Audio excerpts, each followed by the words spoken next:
help U.S. Tzu Chi volunteers conduct a disaster assessment in Austin, Texas.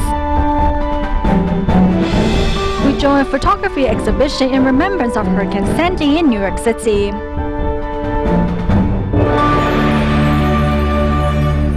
Welcome to DaAi Headlines. I'm Helen Nell. Thank you for joining us. First up, in the United States, at the end of October, days of consecutive heavy rain in Austin of Texas overflowed Onion Creek and sent rushing floodwaters into the suburbs. This is also one of the worst flooding this area experienced in 90 years. To help, Tzu Chi volunteers soon surveyed the hard-hit areas to gain a better understanding of the survivors' needs. After the flood, what remained were damaged furniture and household items, which have been brought out onto the lawn. The flooding, which resulted from days of heavy storm, impacted mostly on the lives of middle and low-income families. You know, I've seen it on TV. It happens somewhere else. You know, it happens to other people, and it seems very bad, but it's not personal. You know, you don't really get the idea of how bad it is, and then it happens to you, and you're like, now I fully understand what those other people went through. With the flood waters reaching almost 2 meters high, cars have been waterlogged. The gush of water knocked over this fridge and damaged the wall. Most of the affected residents are staying with family and relatives for the time being. My neighbor told me at 5:10. He said, look at the back, the creek is flooding. I stayed here in my house. He said, if the water was already this deep, there's no way I could get out. With the help of the local Red Cross disaster relief team, Tzu Chi volunteers were able to gain entry into the disaster area. Once a list of all the affected survivors has been compiled, Tzu Chi volunteers will soon begin their support and assistance to the survivors. Tzu Chi's medical mission in the United States continues to care for residents in need. Recently, a 4-day large-scale free clinic was held with many sick residents looking forward to this event. What's special about this year is that it also happens to be the 20th anniversary at Tzu Chi's Medical Center in Los Angeles. Government officials and organization representatives all gathered to pay tribute, show their support and gratitude for all that Tzu Chi has done for their community. In the United States, the annual 4-day large-scale free clinic held in Los Angeles has not started, yet the patient queue has already formed. Seeing volunteers and doctors arrive, those waiting in line cheer for the upcoming medical attention. The second day of the free clinic happened to be the 20th birthday of the Tzu Chi Medical Foundation in the United States, and many government representatives stopped by to show their support and gratitude. Give Tzu Chi a big round of applause right now for 20th anniversary. A big round of applause, not a little, a big one. To Tzu Chi Medical Foundation for your 20th anniversary Medicare Harvard Clinic. First established in Los Angeles, California, Tzu Chi's free clinics over the years have served thousands of patients. Congratulations for the amazing work that you do on behalf of our communities. Happy birthday, and thank you for all your support. We could not run Vision without the Tzu Chi. Many also brought back their bamboo banks, each filled with their own stories and coins. This bamboo bank was given to my parents when they came to visit the Tzu Chi headquarters in San Dimas, and they died on May 1st, and in cleaning up the house, I found it. And I'm so happy to contribute, and will keep supporting this organization. On the special event, volunteers were able to go home with their goal of bringing back over 1,000 filled bamboo coin banks. Tzu Chi volunteers prepared 2,000 vegetarian lunch boxes to share, and the fuel for continuing with Tzu Chi's free clinics is the smiles from the patients' faces. Unlike Taiwan, medical services such as dentistry and optometry are not covered by health insurance in the United States. Thus, the cost of getting an eye examination and prescription glasses alone can cost at least $200. To help, Tzu Chi's mobile dental clinic and vision mobile clinic have traveled to many remote communities in the country, extending their services to more than 50,000 low-income residents. The Tzu Chi Vision Mobile Clinic celebrated its opening in June this year. Our main purpose is to serve the sick in remote areas or those who do not have access to health insurance. Our main areas of service include visual acuity, prescription glasses, and eye examinations. Let's take a look inside.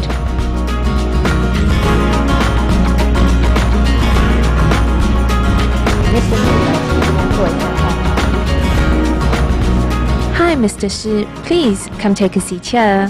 Mr. Shi, what can I do for you today? Do you have any problems with your eyes? 我现在看报纸看不大清楚哎。就是戴了眼镜也都看不清楚。看不来，看到小字。OK。那这副眼镜是配多久了呢？5、6年了。有5、6年了哈。那看远的还看得到吗？远的可以，反正是近的报纸啊、小字啊。比较不清楚。OK。好，那我们就先来量一下度数哈。Let's first take your prescription. Place your chin here and look straight ahead.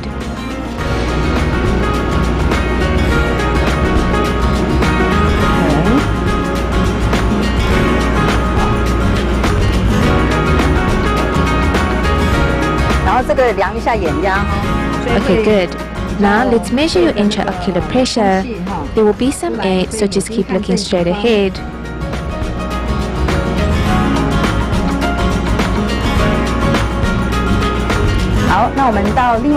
Okay, let's go to the other side. We're going to take a look to see if your eyes are healthy.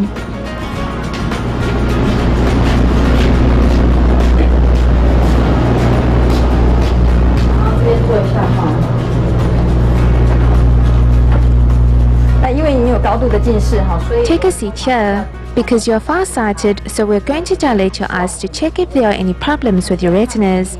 Look straight ahead for me. 比较亮一点哈。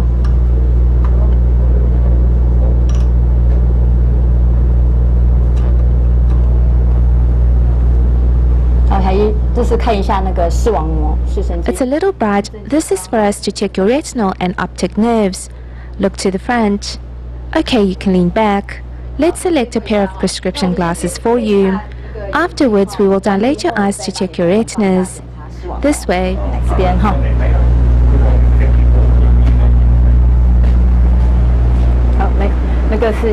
This is the prescription. Please can you assist him with a pair of glasses? Hello, Mr. Shi. Now that we have your prescription, you need to select your frame.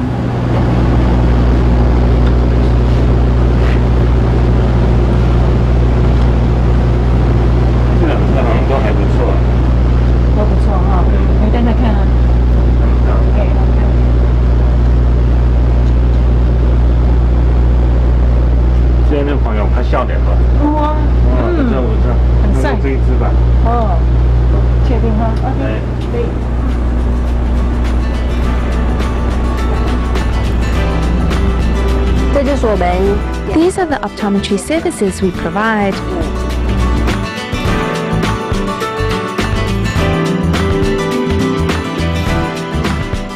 In the United States, the Museum of the City of New York is commemorating the anniversary of Hurricane Sandy with a photography exhibition of pictures submitted by over 900 photographers. The museum creator looked through over 10,000 photos and picked 200 to display. Among the display works is a picture taken by Tzu Chi volunteer Peter Lin titled Tzu Chi Volunteers Preparing 700 Meals in Darkness. The Museum of the City of New York's latest display is commemorating the anniversary of Hurricane Sandy. Called Rising Waters, Photographs of Hurricane Sandy, the exhibit provides a photographic look back into the days following the tragedy. As the Museum of the City of New York, of course, we're interested in the history of New York City. We're also very concerned with letting people know that this is, even though it's a year later, this is an event that a lot of people are still dealing with. We had more than 900 photographers submit images for a total of more than 10,000 photographs. Ultimately, eventually, pared it down to about 200 photographs. A photograph taken by Tzu Chi volunteer Peter Lin at the Tzu Chi Manhattan Liaison Office during the crisis was chosen to be a part of the exhibit out of 10,000 photos submitted. This group of people all working together in a very tight-knit area in the dark. One person's holding a flashlight, kind of just trying to help everybody see what's going on. So there's this great group energy, and you feel like that there's this real connection among people that are trying to help each other out. 慈济, these two words must be added in the title. It can't just be preparing 700 meals in darkness that won't mean anything. I want to inform mainstream America about Tzu Chi volunteers. For me, that is the most important point. I hope Tzu Chi can leave an imprint on the history of New York. The photograph Tzu Chi volunteers preparing 700 meals in darkness not only documents a part of New York's history, but for Lin stands for so much more. Well, my father passed away in May. After he passed away, what I got left from him, it was really all his life savings, which is not that much. I take that and purchase a camera. I feel that piece is shot together by my father and I, so it's like bringing my father to the exhibit. This is pretty important to me. The Rising Waters exhibit will run until March 2nd, 2014 at the Museum of the City of New York. It is hoped that visitors will be inspired by the love and compassion that these photographs captured as people came together in the wake of one of New York City's biggest tragedies.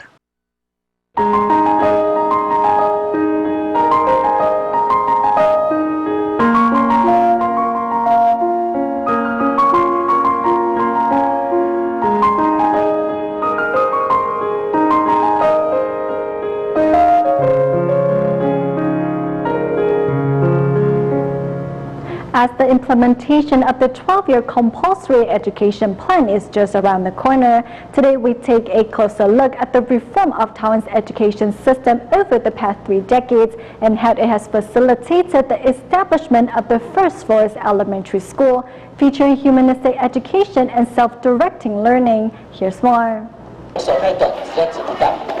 只能猜想啊，为什么要有目的插进去？如果说地震来的时候啊，如果它没有木钉，它会不会这样？会松开，对不对？可是对，所以如果有。Xu Zhen, a 4th grader of the Forest Elementary School, later discovers a curious mark on the wall of the old house, a footprint of some kind of animal. 听说是100年前的，你相信吗？我相信。为什么？老师说相信。就是有可能是在做的时候，他们踩过去，然后就留下印子，然后做好之后就有那个脚印。The instructors of this forest school do not give lectures in a traditional manner, but instead offer the students plenty of room to think and discuss new ideas. Taiwan, after nearly 3 decades of education reform, has finally seen a little progress.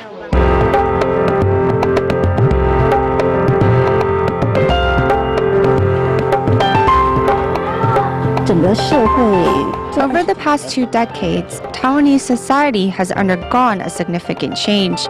More and more people now care about changing our education system for the better. Zhu Taixiang is not only the principal of this Forest Elementary, but also the student's best friend. From their interaction, one can see a different teacher-student relationship being played out.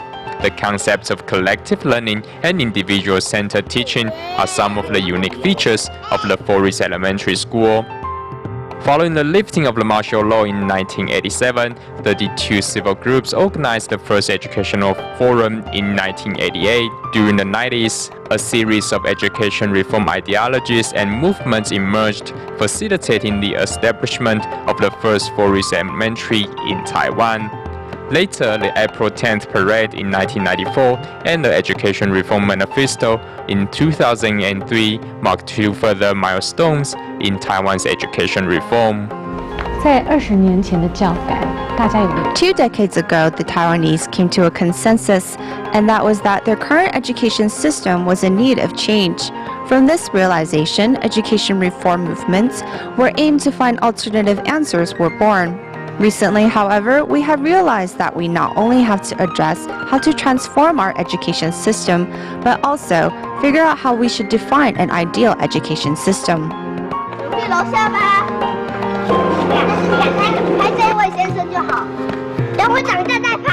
Before, a forest school featuring free learning was not acceptable or even illegal in Taiwanese society. However, as the Taiwanese have become more open, similar schools have sprung up and become the favorite of parents and students. 生长让你没有办法离开的那个原因大概就是 The classmates here are different. We have less homework and have more time to play. What should our education be like? No one can give a definite answer. However, over the past decades, Taiwan has developed a much more diversified education system, proving that education indeed has limitless possibilities.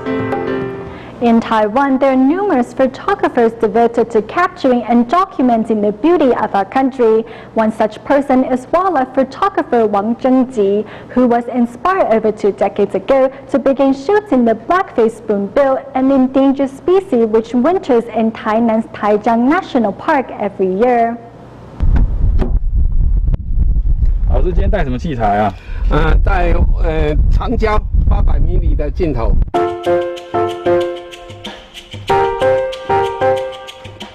老师，你拍黑面皮肤多久了？一共有21年之久啦。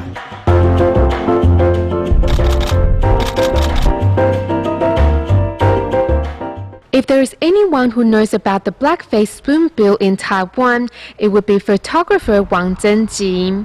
As the temperature drops, these large water birds cross the ocean and forest to come to Taiwan to pass the winter. In the north, it is really cold, it will be snowing there and there is no way to find food, so these birds will come all the way south to Taiwan and some even go to Vietnam. When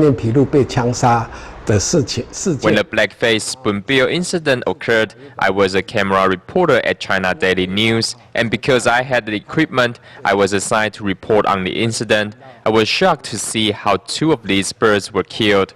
When the news got out, it sparked concern worldwide. Many countries thought we were a cruel nation which didn't know anything about protecting nature. It was then I decided that I would capture the best side of the black-faced spoonbill with my camera.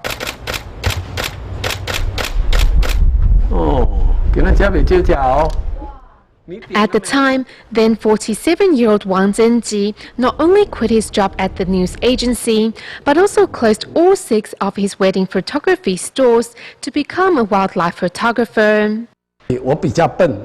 I'm a slow learner and it takes more time for me, so that's why I have been shooting the same bird for over 2 decades and I'm still doing it.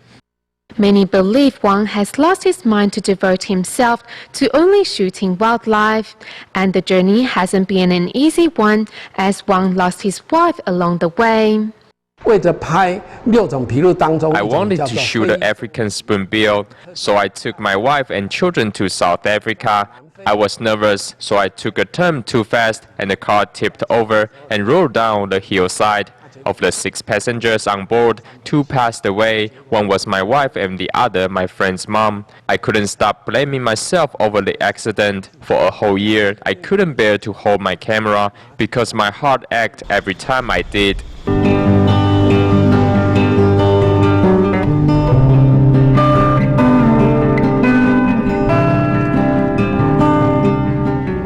Through Wang Zhengji's work on documenting the endangered species, he successfully raised public awareness of the bird's plight and even inspired others to help turn the Qigu industrial area into the Taijiang National Park in 2009.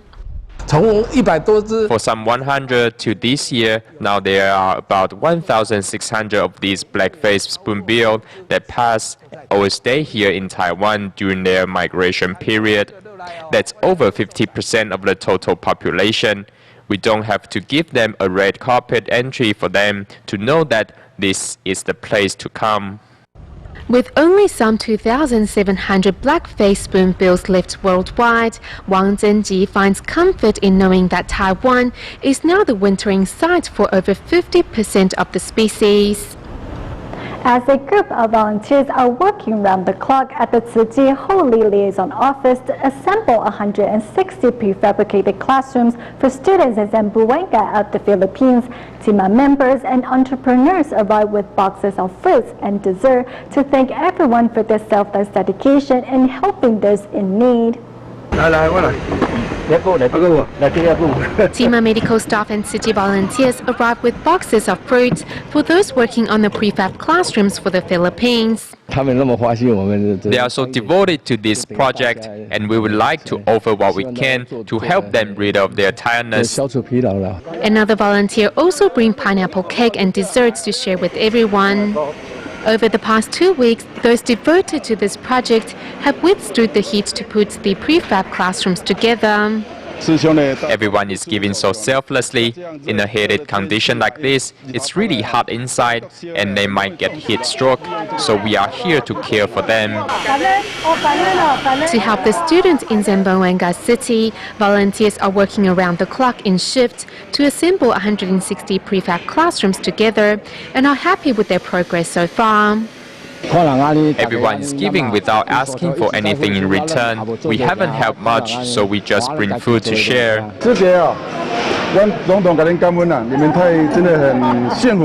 Thanks to the support and care of the team members and entrepreneurs, these volunteers are given a boost of energy to continue their work. In Malaysia, Klang Tzu Chi volunteers visited 86-year-old Hindu care recipient Mediai. As the Hindus are currently celebrating Diwali, Tzu Chi volunteers and two sons not only cleaned up the senior's home, but also decorated her house with rangoli, a decoration traditionally made during this holiday season. Here's more. Mopping the floors and wiping the windows, today Klang Tzu Chi volunteers are helping 86-year-old care recipient Mediai clean up her house in time to celebrate Diwali. Grandma, we will take this down and wash it. We will sweep the floors and clean the walls. Knowing that the senior has no means to make ends meet and has to look after her great-grandchildren, the volunteers decided to offer their help by cleaning up her home. This year, Tzu Shao's also prepared a special gift for the senior. We made a rangoli. It is embedded with our blessings. We wish the grandma good health.